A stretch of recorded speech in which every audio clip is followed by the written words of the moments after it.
In studio from Corporation Counsel in the city of Utica is Bill Borrell and Zach Oren. Gentlemen, good morning. You have to be really nice and tight on the microphone. Absolutely.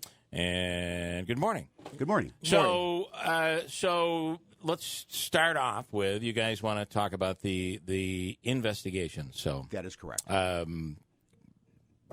do you want to talk about? So, yeah, we appreciate you giving us the time to have a discussion about this. We just wanted to clear the air on a couple of items that we've been hearing repeatedly over and over since the investigation started. This is in regard to the investigation of a situation that occurred on March 5th, 2019, during a budget meeting at the Common Council chambers. Because of some actions of some of the council people, it was determined that we had to go ahead and do a workplace investigation as far as whether any of our policies or any of the statutes were violated. So Who decided that?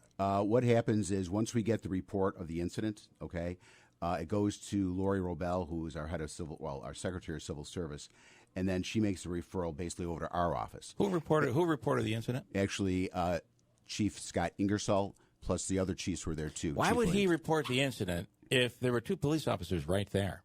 Well, the reason why is actually the next day, I believe it was the next day, we had our usual Corporation Council staff meeting. So he came in and relayed what had occurred.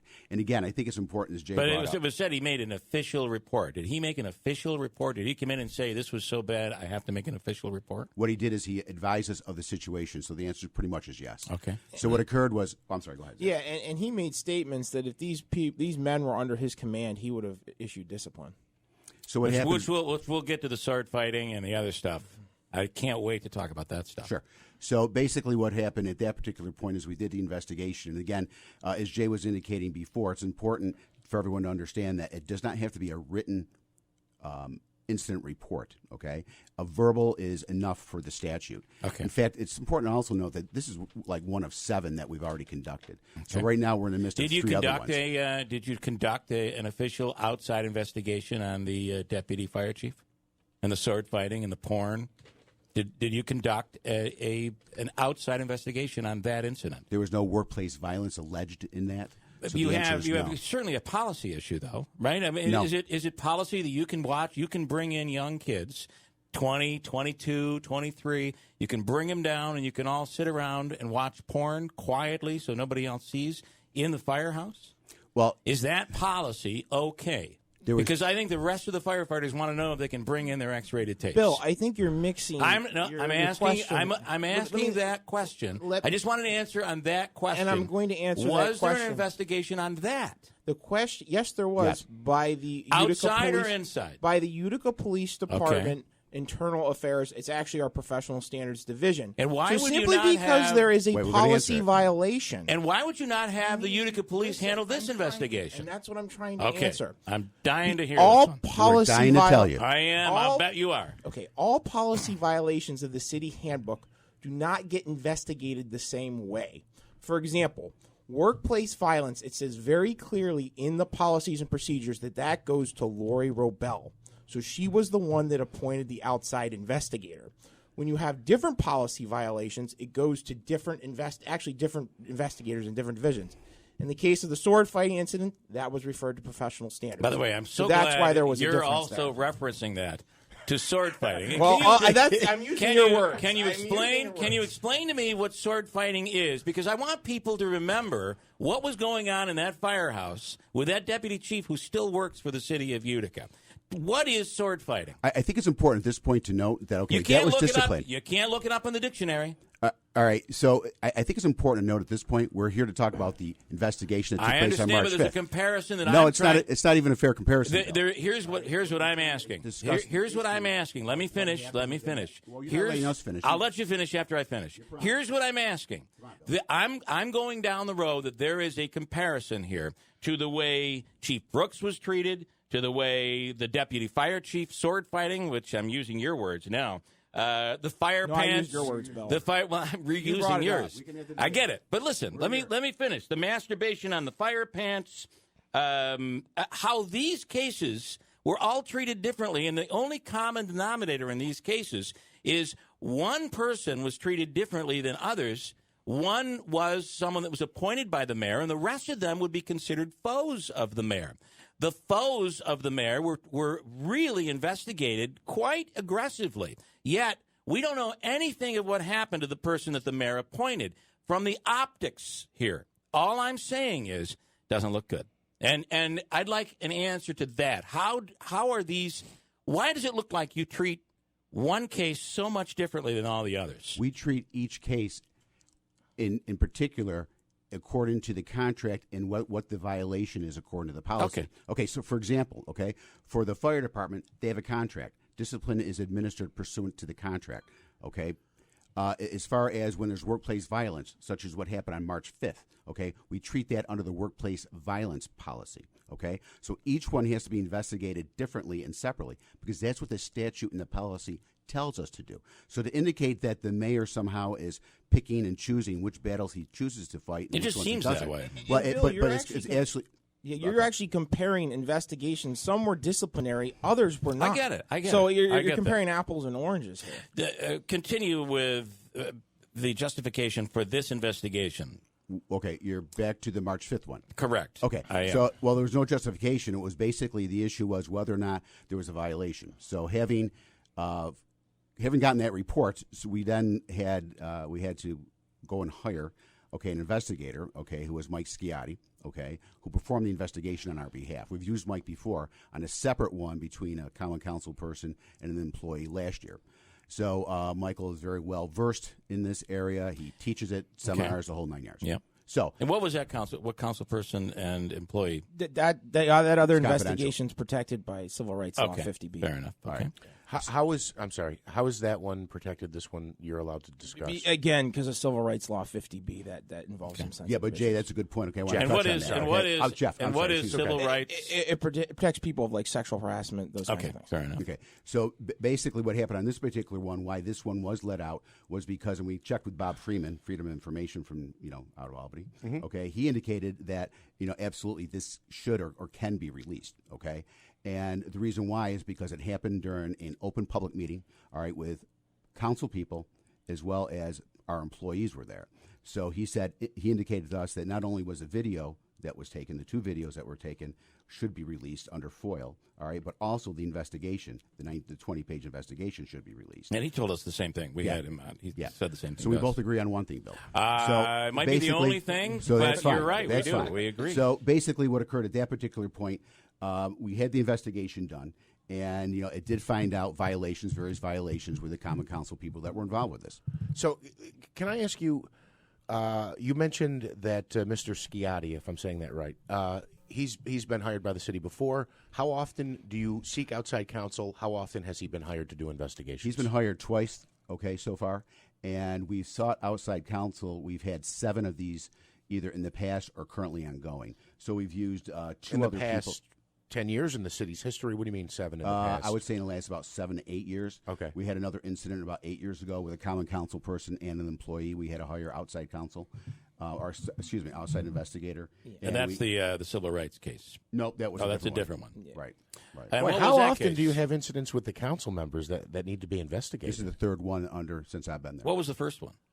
It was about 8 years ago. It was between a common council person who's no longer on the common council and an employee in regard to some harassment issues that they had conducted. And who was that council person? I can't get into that. Okay. The investigation. Was that covered under the Civil Rights Act there that you referenced? The actual. If you could turn that mic to you. Oh, I'm sorry. Your face The actual. That particular that item first right there. case, I'm wondering why that first case wasn't as public as the Marino case, for instance. No one asked about it. No one ever asked anything about it. We sent the findings down to the Common Council. Do you feel the fact that the mayor is facing off against Marino in June plays any role in this at all? No, absolutely not. And here's the reason why. This is the other misconception I want to talk about. He did not authorize this investigation. It's our office from Lori Robel. I get that. So I want to ask you also, if Joe Marino were to win, correct? Let's say and is the mayor on another line? I believe he is. Okay. So it could be still a face-off that happens in November. Let's say Joe Marino in November ends up winning. Will he retain your services as Corporation Counsel? Would you expect that? I wouldn't expect that. Okay. No. So wouldn't you say that there's as much of a conflict of interest for you as there is for me? Absolutely not. There's a difference. What's the conflict of interest with Explain that. Well, well, I'm told that the mayor won't come on because I was hired by Joe Marino to do his commercials, and I understand. And I've talked to the mayor several times about how we will conduct a very fair answer. If he gives us a very fair interview, if he gives us an answer, I'll accept that answer and allow the people to accept that answer, or to say, you know what, I don't buy that. So last week, the mayor put out a statement that said the investigation is over. Here's what happened, and the report will be released, and it was certainly a damning report, I guess, for Joe Marino. It was, and he said it's over. Let's talk about the issues. Then all of a sudden, we're getting phone calls from you guys to come on the radio a week later to discuss the investigation. So apparently, it's not over. So, and prior, right when you started the interview, you said you wanted to clear some things up. I don't know what are you clearing up? That absolutely. There's another thing. So explain it, because we didn't get there. There's another thing. Maybe that's my fault. Yeah, I want to clear something up, and there's been a lot of misconception as in regards to a criminal investigation as opposed to a civil administrative investigation. And I think you had the district attorney on here, and he did a very good job explaining simply because you have no criminality in something, that doesn't still mean that you're going to have to conduct an internal civil administrative investigation, which is what this was. And it's a much easier threshold. The DA said, and boy, you guys can help me with this, but the DA said at one point, well, the mayor didn't listen to me when listen to our office when we said there was no criminality here. I don't know what part of the show you're referencing, and it's out of context. It isn't out of context. You're giving me no context to go off of. What I'm telling you is let me give you context. Yeah. When the DA was on, we had asked him, do you remember what context this was? I had brought up another case, and it might have been the Fort case. And it might have been another one. I don't know. But it was one that the DA had either recommended that you go forward with something or something wasn't criminal. And so you can't give me the context. You don't know. So, well, that's nice. I need to know the case you're talking about, Bill, in order to answer your question. Go find the Well, the case we're talking about is the case of Marino, where he said they didn't listen to me with Marino. We said it wasn't criminal.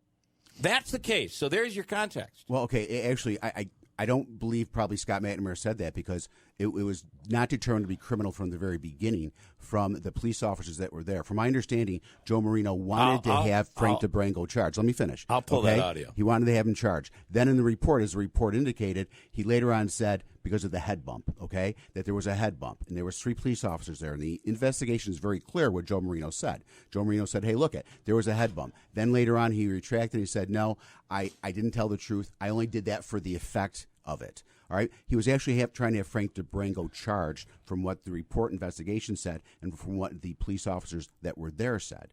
So they determined at that particular point that there was no criminality to it. And I do want to say. So then what happens is we then take, Yep. then we look at the workplace violence, whether or not there's any workplace violence, any violations of that particular policy, which is basically what we ended up doing. My comment was based on you saying that it's almost as if the DA endorsed the fact that this should go forward as a criminal investigation. I'm saying that's not what I said at all. So what did you say? What I'm trying to explain, your question was, what did we want to clear up? Okay, and one of the things what's different today that you want to clear? One of the things we want to make clear is that simply because there is no criminal charge, that does not preclude a civil administrative investigation. And this was a civil administrative investigation. That's understood, and that would be the case in really any workplace environment, right? Not in particular. Not in particular, because you can have a situation where you could have criminal liability as well as a civil administrative investigation, and the two tracks run differently. They usually, a lot of times, the criminal would come in, that would go first. Yep. And then the employer would have to conduct their own civil administration. I guess so. If I'm understanding what you're saying, is that just because it wasn't criminal doesn't mean it wasn't a workplace violation. Absolutely. Correct. Thank you. That's what I was trying to communicate. Which is the same in every workplace for the most part. Those workplaces that actually have a policy to do that. I get you're under different standards as a public entity. Right. What I'm saying is this is something that's common. I mean, I'm agreeing with you. You don't have to argue with me. I'm agreeing with you. All right. That's twice today. That is the second. We got twice. It All is the second time. Can you imagine? I guess here's my question. I want to break, and just take a quick break, and you guys can get some water or coffee or whatever you want. Don't leave the studio. We're not leaving. I want to come right back to this. Do I need to, or do you want to keep going? Yeah, I guess we might as well. Yes. Okay, a quick one. We'll come right back. In studio right now is Bill Burrell and Zach Oren. We're talking about not just the investigation into Marino, and Marino will be on later on this morning. What I was going to say about your statement that Marino said that he had basically not told the truth and that it wasn't a headbutt is that Joe disputed that on the air, saying that I understand what the report says. He disputes that's what he told the investigator. We'll let him talk about that later. So he's disputing what he told the investigator when he investigated this. Disputed. He said, I didn't say that to he the investigator. had admitted something, and he denies that, and he says his lawyer was there, and his lawyer also disputes the fact that he admitted, I don't remember what particular part of it, but there was an admission that Joe does not agree with. So the investigation report by Mike Sciotti, our independent investigator, he's indicating that Mike Sciotti is wrong. He did not say that. Correct. So that is true. Okay, that's okay. Another. I'm not saying that's true. I don't want you to take Right. that out of context. I'm saying that it is true. That's what Joe Marino had said. But he'll be on later to answer to that, and it's something that we will bring up.